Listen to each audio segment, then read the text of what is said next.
അപ്പോൾ കരിമണിമാലയ്ക്ക് ആവശ്യമുള്ള സാധനങ്ങളാണ് പറയുന്നത്. ഇത് ടങ്കീസ് എന്ന് പറയും.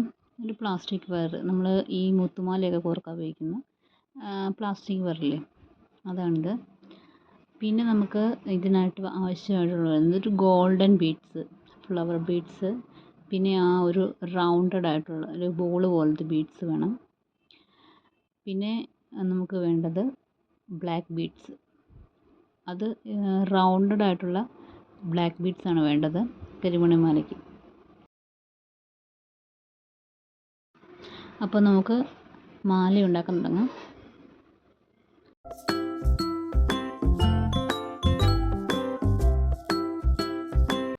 ഈ നമുക്ക് ഇതിലേക്ക് വേണ്ടത് ഫ്ലവർ ബീഡ്സും, ഗോൾഡൻ കളറ് ഫ്ലവർ ബീഡ്സും, പിന്നെ ഒരു റൗണ്ടഡ് ആയിട്ട് ഗോളിൻ്റെ ആകൃതിയിലുള്ളൊരു ഇതുപോലത്തെ ബീഡ്സുമാണ് വേണ്ടത്.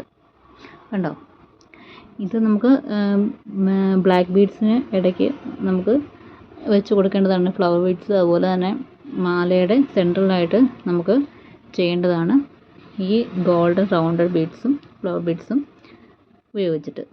അപ്പം ഇതിങ്ങനെ ഒരു സെറ്റായിട്ടാണ് കിട്ടിയിരിക്കുന്നത്. ചിലപ്പോൾ അതിങ്ങനെ പരസ്പരം തമ്മിൽ ഇങ്ങനെ ഒട്ടിപ്പിടിച്ചിരിക്കുന്ന, ഇതുപോലെ ഒട്ടിപ്പിടിച്ചിരിക്കുന്ന പോലത്തെ രീതിയിൽ. അപ്പം ഞാനതിങ്ങനെ ഓരോന്നും സെപ്പറേറ്റ് ചെയ്തെടുക്കുകയാണ്. എല്ലാം നന്നായിട്ട് ഒട്ടിപ്പോയിട്ടുണ്ട്. അത് നമുക്ക് പാക്കറ്റ് കിട്ടുമ്പോൾ തന്നെ ഇങ്ങനെയാണ് വരുന്നത്. അപ്പോൾ നമ്മളതൊന്ന് സെപ്പറേറ്റ് ചെയ്തെടുക്കുക.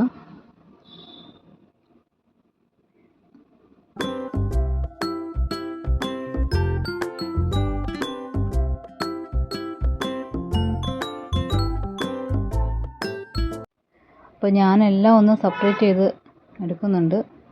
അപ്പോൾ തൽക്കാലം നമുക്കൊരു മാലയ്ക്കുള്ളത് മാത്രമേ ഞാനിപ്പം സെപ്പറേറ്റ് ചെയ്തെടുക്കുന്നുള്ളൂ.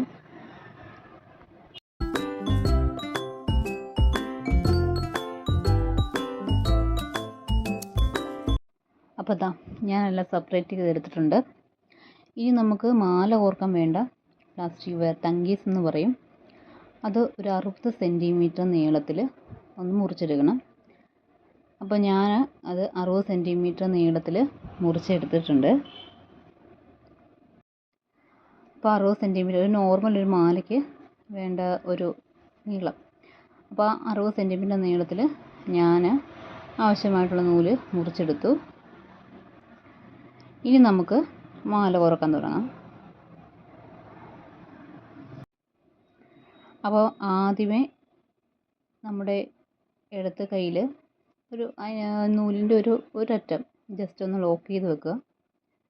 എന്നിട്ട് മറുവശത്ത് കൂടെയാണ് നമ്മൾ കോർക്കുന്നത്. അപ്പോൾ ആദ്യം ഞാൻ flower beads, golden flower beads ആണ് കോർക്കുന്നത്, 2 എണ്ണം. അത് കഴിഞ്ഞിട്ട് ആ റൗണ്ടഡ് ആയിട്ടുള്ള ഗോൾഡൻ ബീഡ്സ് ഒരെണ്ണം കോർക്കുകയാണ്.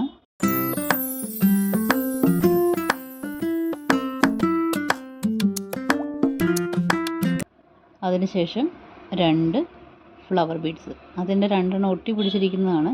ഞാൻ പിന്നെ അത് അടർത്താൻ പോയില്ല, അത് 2 എണ്ണം വേണ്ടതുകൊണ്ട് അങ്ങനെ തന്നെ കോർത്തു.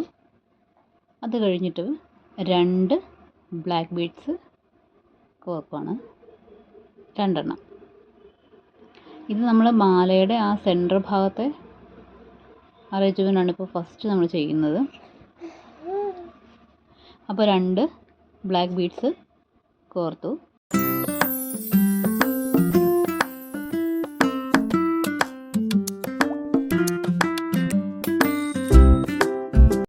അത് കഴിഞ്ഞ് വീണ്ടും 2 ഗോൾഡൻ ഫ്ലവർ ബീഡ്സ്, പിന്നെ റൗണ്ടഡ് ബീഡ്സ്, വീണ്ടും 2 ഫ്ലവർ ബീഡ്സ്, 2 എണ്ണം.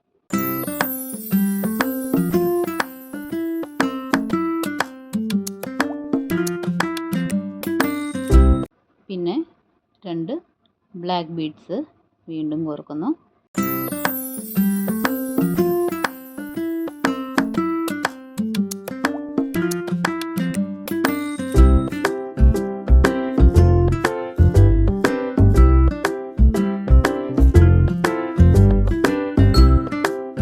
അത് കഴിഞ്ഞ് വീണ്ടും 2 ഫ്ലവർ ബീഡ്സ്,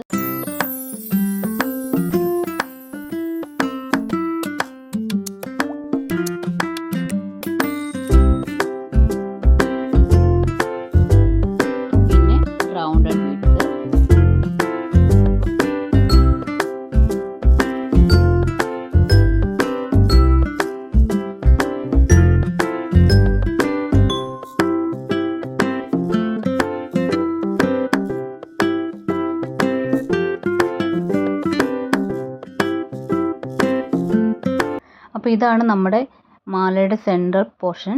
ഇങ്ങനെ വരും. ഈ ഓർഡറിൽ ബീഡ്സ് ഈ ഓർഡറിലാണ് വരുന്നത്. ഇനി മാലയുടെ ഒരു ഇരുവശത്തും നമുക്ക് ഈ ബ്ലാക്ക് ബീഡ്സ് ചെയ്യാനുണ്ട്. അതിൽ നമ്മൾ 6 ബീഡ്സ് വീതം എടുത്ത് ആണ് ചെയ്യുന്നത്. 6 ബീഡ്സ്, ഒരു flower beads, 6 beads black beads, ഒരു ഫ്ലവർ ബീഡ്സ്, അങ്ങനെ ഡിവൈഡ് ചെയ്ത് ഒരു സൈഡിൽ ചെയ്യും. പിന്നെ സെയിം എത്ര നമ്മൾ സെക്ഷൻ തിരിച്ചിട്ടാണ് സൈഡിലോട്ട് വരുന്നത്, അതേ സെയിം സെക്ഷനിൽ തന്നെ ഓപ്പോസിറ്റ് സൈഡിലും ചെയ്യണം. എങ്കിൽ മാത്രമേ മാല നല്ല ബാലൻസിങ് നിൽക്കത്തുള്ളൂ. അല്ലെങ്കിൽ അത് മാല കംപ്ലീറ്റ് ആയി കഴിഞ്ഞാൽ ഒരു ഫിനിഷിങ് ഉണ്ടാകത്തില്ല. മാല കയറി ഇറങ്ങി ഓർഡറില്ലാതെ കിടക്കും.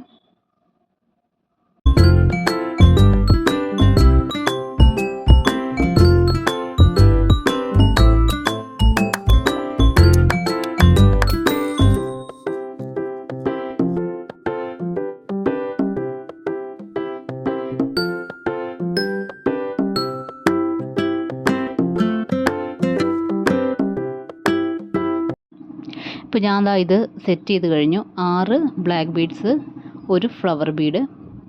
ഇനി വീണ്ടും ഒരു 6 ബ്ലാക്ക് ബീഡ്സ് കോർക്കും. അത് കഴിഞ്ഞ് ഒരു ഫ്ലവർ ബീഡ്.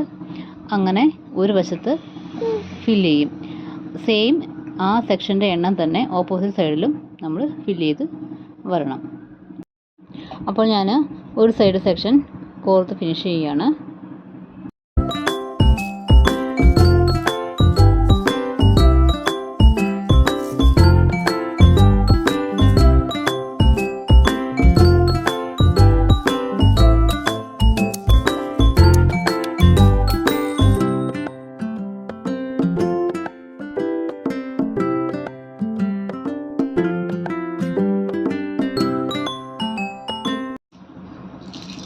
അപ്പോൾ ഞാൻ ഈ ഒരു സൈഡ് ഫില്ലാക്കിയിട്ടുണ്ട്.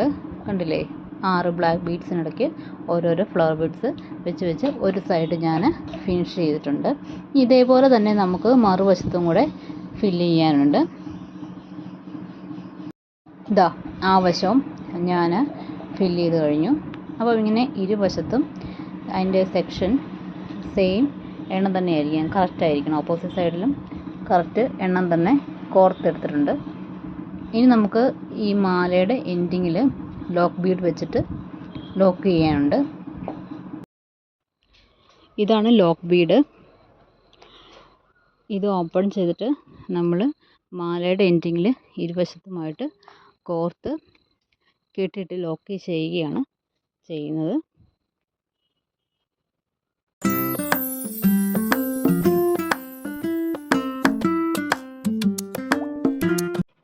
ഒരു സൈഡ് ആദ്യം ഞാൻ കോർക്കുകയാണ്.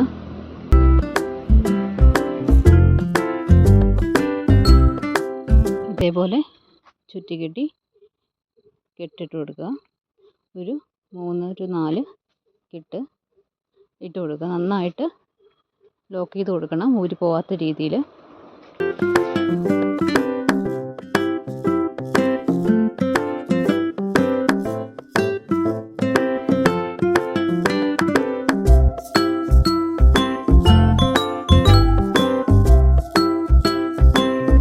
അതിനുശേഷം അടുത്ത സൈഡും ഇതേപോലെ ലോക്ക് ചെയ്ത് കൊടുക്കുക.